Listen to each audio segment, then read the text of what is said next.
But Brandon, let's end the podcast taking a look at the Texas Longhorns, or you like to say the Tejas Longhorns. Yes. And what we're looking at, I put this was on the back burner for a couple weeks. I hope it's not burnt by now. We kind of had it sitting there simmering on low on the back burner while we talked about other things, mainly the NBA draft last week. But what we're looking at is there's an article on not on MVP, on ESPN that was basically in year 2.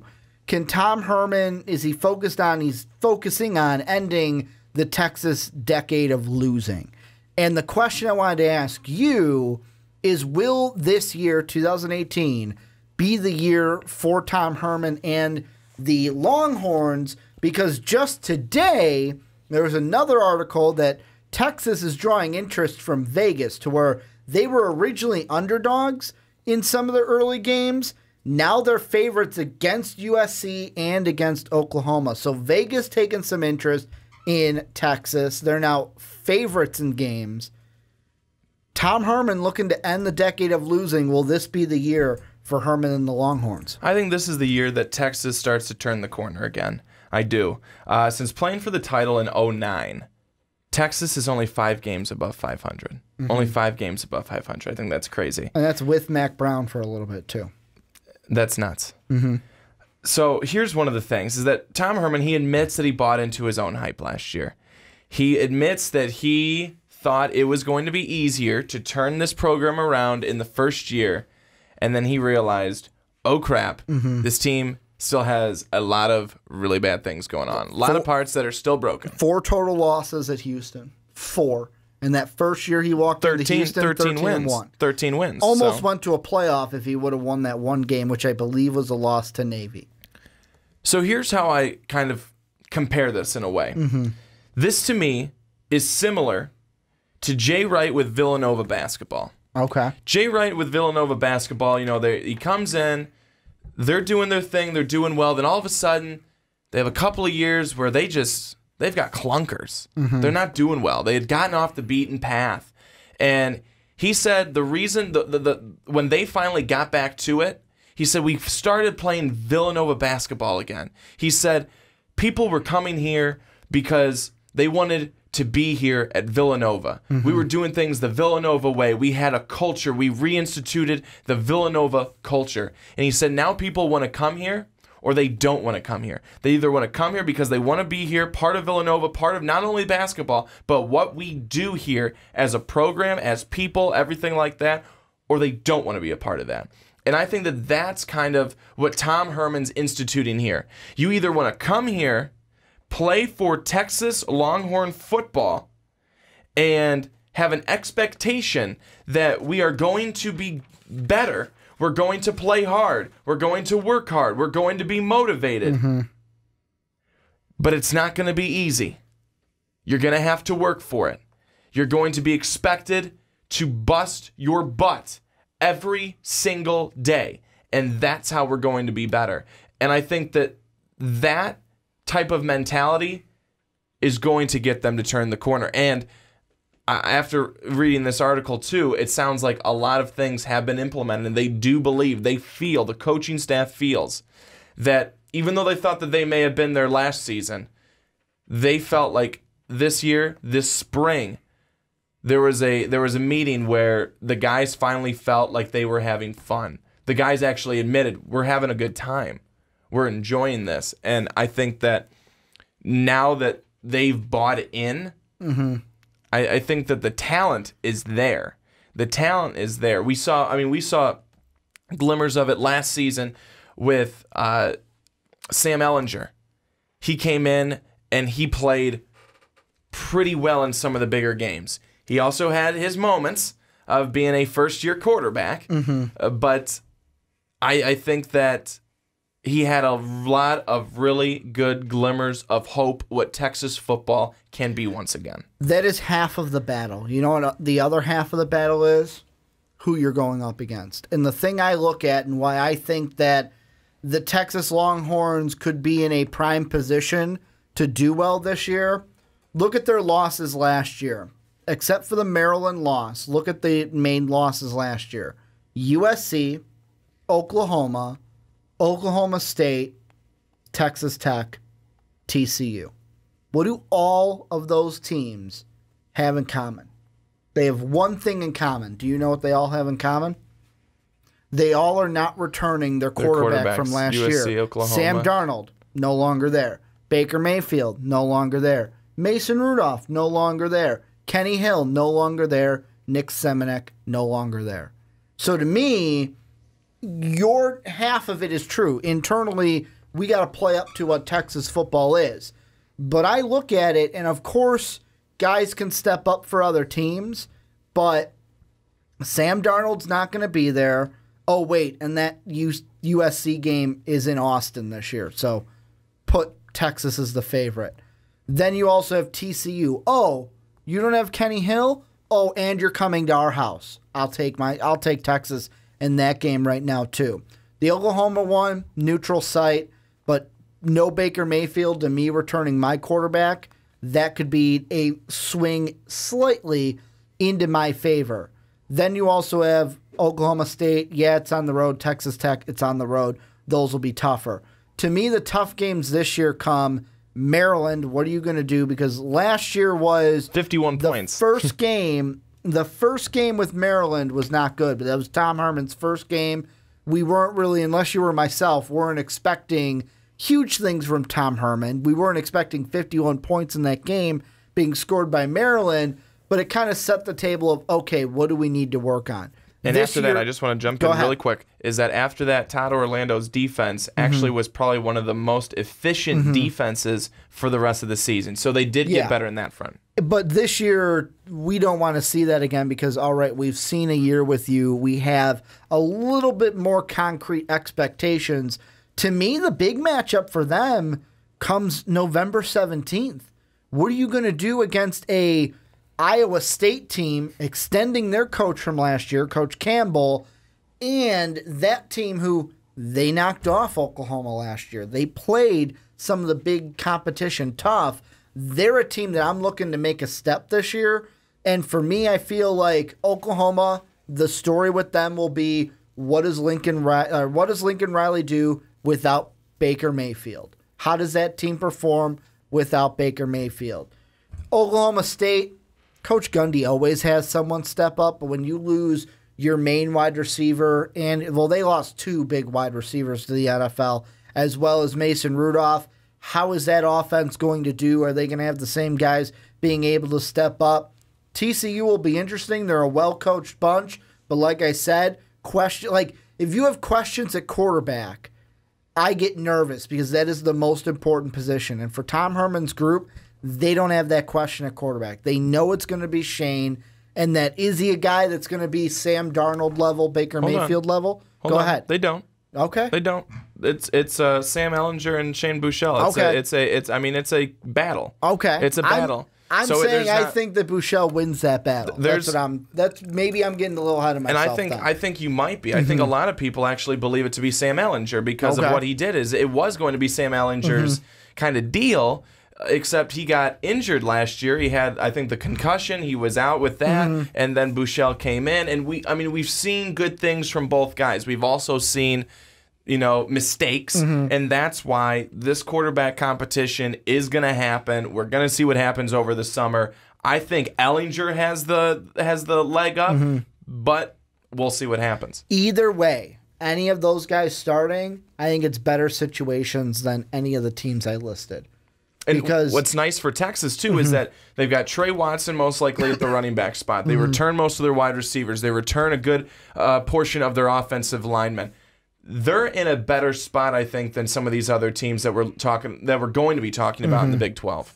And that's the thing. And for me, it's can you get past the West Virginias? Can you get past the Iowa States?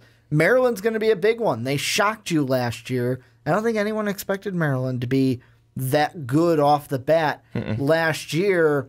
And for Texas, I want to ask you this. If they win the Big 12 this year, do you think by, let's say, October, November, is there a chance we're talking Texas playoff? We're talking Texas and the college football playoff in the same sentence. Well, it's... Because if you win the Big 12, you have a shot. I don't want to get ahead of ourselves too much here, and just Tom Herman's year 2. But I think that if Texas is able to have a good run here in the Big 12, and like you said, we're not going to be seeing, this is not going to be the Big 12 that we've seen the last 2-3 years. It's not, because these quarterbacks are no longer going to be here that dominated this Big 12. So it will be interesting, and maybe here's a wild comment: are we going to be seeing towards the top? Are we going to be seeing Texas and Iowa State? Could we be seeing that, 2 teams that no, you could have said that the last 3 years, and people would have said, "Ha, that's hysterical." But if that is happening, then Texas very much could take the Big 12. And yes, if you win the Big 12, if you win any conference, you have to at least say, could you be talking playoffs? You have to say that for any conference winner. You have to be saying that, but it doesn't necessarily mean it's going to be true, because we've seen what has happened in the past. But Texas is in a spot, I think, better than others because they have things a little bit more figured out. Tom Herman is a great head coach. I think has these guys feeling like they can be winners now. And that's what's going to help, I think, propel this team this year. The talent's going to be huge. And whatever the Oklahomas, Oklahoma States, and TCUs are able to replace their guys with, and we'll be doing that dive later this summer to talk all about that in depth, it'll be interesting to see what they're able to bring to the table. Because just as we talk about Texas being in a pretty good spot, a lot of these teams that have been good for a long time, it's because they are stacked for years, because they go out and they're good recruiters and they make sure that they have guys for the years after Baker Mayfield, for the years after Mason Rudolph. And I'm glad you said the R word, because that's what I was going to go at. Recruiting. Is if you look at last year, Texas has a big recruiting class coming in. According to 247sports.com, they have the 3rd best class from last year coming in. A total of 27 guys, 2 5-star recruits, 17 4-stars, and 8 of them are 3-stars. And those 2 5-star guys, I think 2 of the 5-star guys and definitely a 4-star guy. The 5-stars are safeties, so there's your backfield. One of the 4-stars for sure is a 4-star corner coming in. So I expect that defense to get infused with some young talent. Do I expect these guys to just, bam, compete right away? No. In football, there's always a little bit of that learning curve coming in, especially for freshmen. It's not like college basketball where it's boom, one done, you're out, and we're pushing out the door at the end of the season.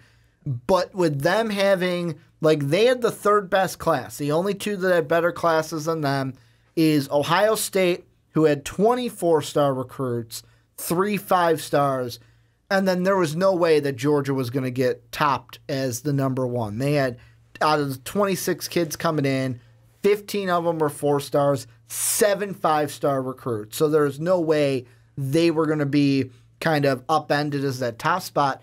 But the next best Big 12 team is Oklahoma.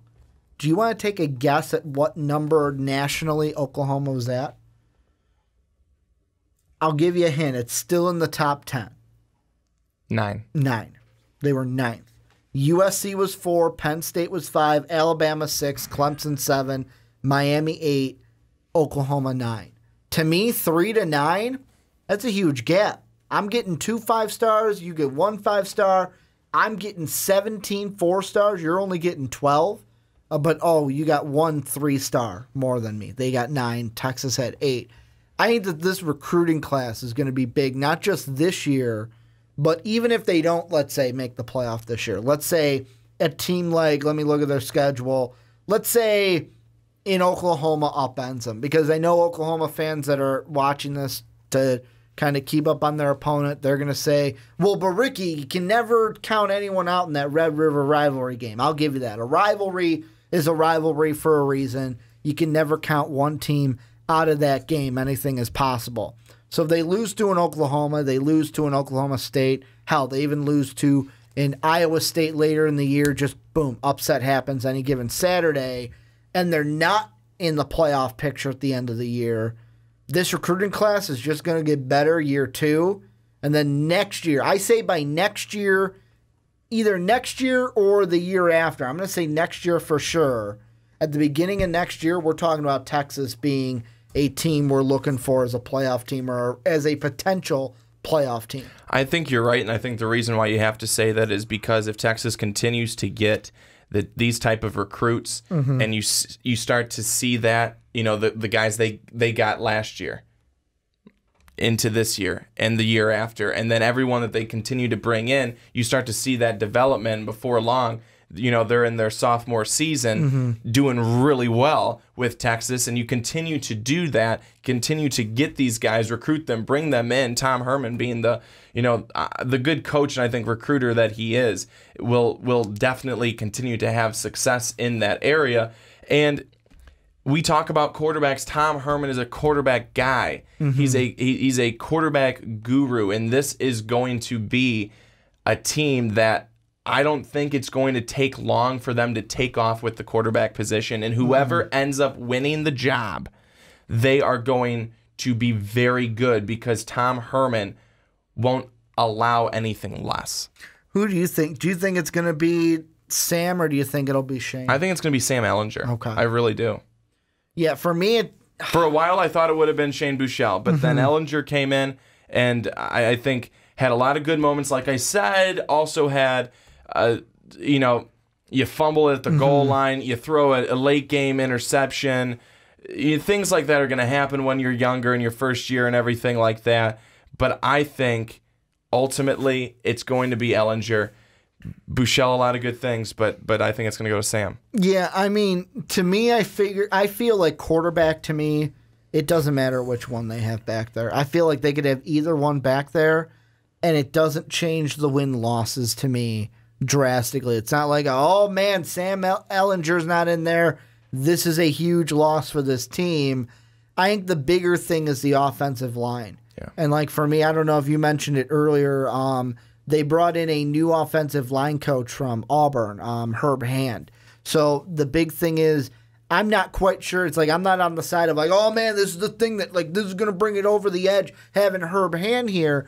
But if Coach Hand can kind of do enough with the offensive line to solidify it for either Sam or Shane, then that'll just be a positive for Texas. Because the two most important things for me is one, having the quarterback position locked down.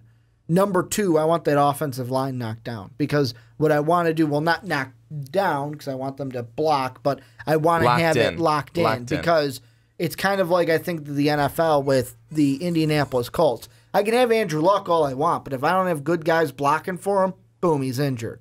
So, I mean, that to me is the two most important parts, is having that quarterback locked in, then having that offensive line locked in. No, I think you're right. I think you're right, number one, because the offensive line is going to be the most important thing, because if you have a good offensive line, you don't even need to have the best quarterback. You just need to be able to have some time. And then, and I'm not saying that they don't have a good quarterback. Yeah. I'm just saying if you have an offensive line, it could help in a lot of different areas. And also it helps in the running game as well. So all those things are going to help Texas. I think, too, it helps that you're returning a number of your wide receivers who your quarterback has developed a relationship with. That's going to be a big thing for Tejas. So I think Texas is trending in the right direction. There's no way this team is not better than 7-6 this season. There's no way. They've got to be better than 7-6. I don't see them having a season this year where they're not. So here's the thing I want to ask, and this is bringing a little bit of the rivalry into this. We're going to get into a lot more of this when we talk about this in our preview, but I just want your early thoughts here. The team that won the Big 12 last year, Longhorn fans, cover your ears, Oklahoma. Do you think, let's say Sam Ehlinger's the guy, do you think Oklahoma-wise right now has their answer in, because right now they're even thinking like they've got to replace Baker Mayfield, like I mentioned in the teams that have lost quarterbacks. Right now they have Kyler Murray, they have Austin Kendall. Let's say the guy who many people think is the front runner, the former starter at Texas A&M, Kyler Murray is the guy. If Kyler Murray starts at Oklahoma, does Oklahoma have then enough to, I'm going to say, not compete, but combat Texas into, whoa, not so fast. You got to knock us off the top before you take our spot at the top of the Big 12. I don't think so. I think you're looking at more of a level playing field. Okay. Honestly, it's nothing against the kid, but he's not Baker Mayfield. Well, who is? But that's who's the number one pick in the NFL draft, Brandon? And that's the thing, is that I'm also not saying, because I haven't really seen him play, and you haven't seen what he's going to be able to do for Oklahoma, but you have to go into that thinking the advantage is going to Texas, because they have a little bit more of a stable quarterback situation, where this guy has certainly been playing, I think, in more games and getting more snaps than the guy on the other side. So that's going to be the big thing there. I think it comes down to experience. Like we talked about with Burrow, over going from Ohio State and heading over to LSU, we believe that he's going to win out because he's got a little bit more experience. He's coming from a really good system, and that's to me at least why Texas has to have the leg up in that category if you're just going from purely the quarterback position. We saw him a little bit last year. We saw him in 7 games, but he only threw 21 passes last year. So with the way I saw it last year is with Baker Mayfield there, they put him in scenarios where he was going to be successful. 18 of 21 passing, 3 touchdowns, no interceptions. But when he was at Texas A&M in 2015, because he sat out 2016 per transfer rules, in only 8 games, he had a 59.5 completion percentage, and he threw just over 120 attempts. And he had 5 touchdowns to 7 INTs. So to me, it's what are we going to see from a Kyler Murray if he is the starter? Are we going to see closer to what he was as a freshman? Like, the more attempts you give him, the more interceptions he gets, not as many touchdowns he gets. Or are we going to see, and it was, hey, it's a small sample size, but last year is the Kyler Murray that we have with the Oklahoma coaching staff.